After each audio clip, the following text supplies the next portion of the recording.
వచ్చావా? నీకోసమే ఎదురుచూస్తున్నా. పుత్రా, ప్రశ్న అనేది ఏదైనా కావచ్చు. దానికి ఇచ్చే బదులు నీ హృదయంలోని స్థితిని ప్రతిబింబిస్తుంది. కోపంతో, అహంకారంతో బదులు ఇస్తే నీ మనస్సే కలుషితం అవుతుంది.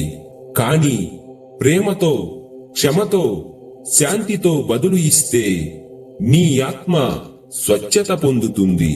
ప్రతిరోజు అందంగా ఉండాలి అంటే బయట విషయాలు మారవలసిన అవసరం లేదు.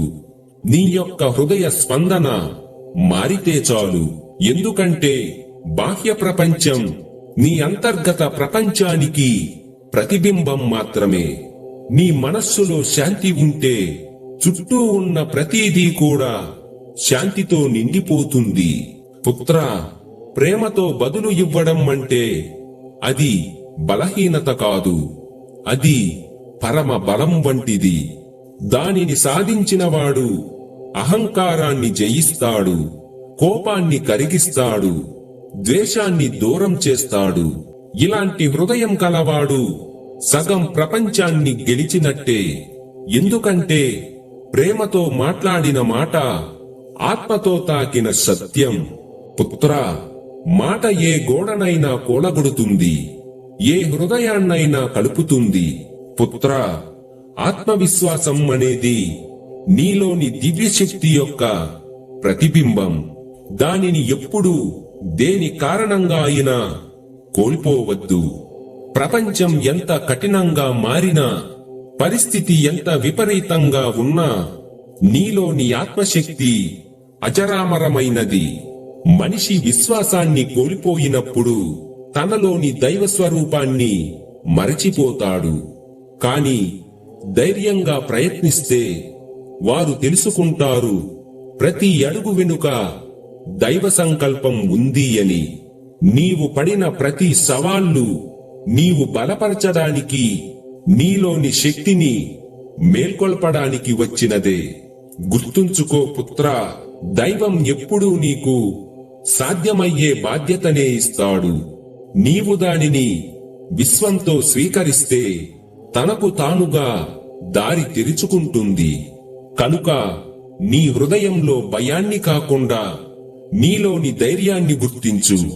నీ ప్రయత్నం సంకల్పంతో సాగితే విశ్వం నీకు సహకరించకుండా ఉండదు.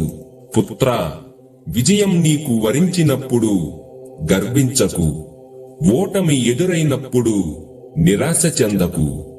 ఎందుకంటే విజయం శాశ్వతం కాదు, ఓటమి అనేది అంతం కాదు. విజయం అంటే దైవం నీకు ఇచ్చిన విశ్రాంతి స్థలం మాత్రమే. అది నీ ప్రయత్నాలకు ఒక ప్రేరణ. ఓటమి అంటే నీలోని దృఢత్వాన్ని మేల్కొలిపే ఒక దైవశక్తి. ఇవి రెండు నీ ఆత్మ ఎదుగుదల దిశగా ఒకే దారిని చూపుతాయి. పుత్రా, భగవంతుడు ఎప్పుడూ తన యొక్క పరీక్షలతోనే బలంగా చేస్తాడు. ఓటమి అంటే ఆయన నీకు ఇచ్చిన మరలా ప్రయత్నాన్ని చేయి అనే సంకేతం వంటిది. విజయం అంటే నీవు సరైన దారిలో ఉన్నావు అనే ఆశీర్వాదం. పుత్రా, జీవితం ప్రవహించే నది వంటిది. అది ఎప్పుడూ ప్రశాంతంగా ప్రవహిస్తూ ఉంటుంది.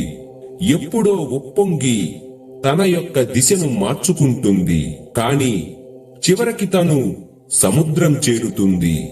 అలాగే పుత్రా, నీ ఆత్మ ప్రయాణం కూడా విజయాలు ఓటములు దాటుకుని చివరికి శాంతి అనే సముద్రంలో లయమవుతుంది. కనుక పుత్రా, నీ దృష్టిని ఫలితంపై కాదు పదంపై ఉంచు. విజయం వచ్చినా వినయంతో ఉండు, ఓటమి వచ్చినా నమ్మకంతో నిలువు. భగవంతుడు నీకు ఇచ్చే ప్రతి పరిస్థితి నీ ఆత్మను పటిష్టం చేయడానికి మాత్రమే. ఓటమి నీ ఆత్మకు పాఠం. ఈ రెండు కలయికే నిన్ను దైవానికి దగ్గర చేస్తాయి. నేటితో ఈ సందేశాన్ని ముగిస్తూ ఉన్నాను. తిరిగి మరలా కలుసుకుందాం.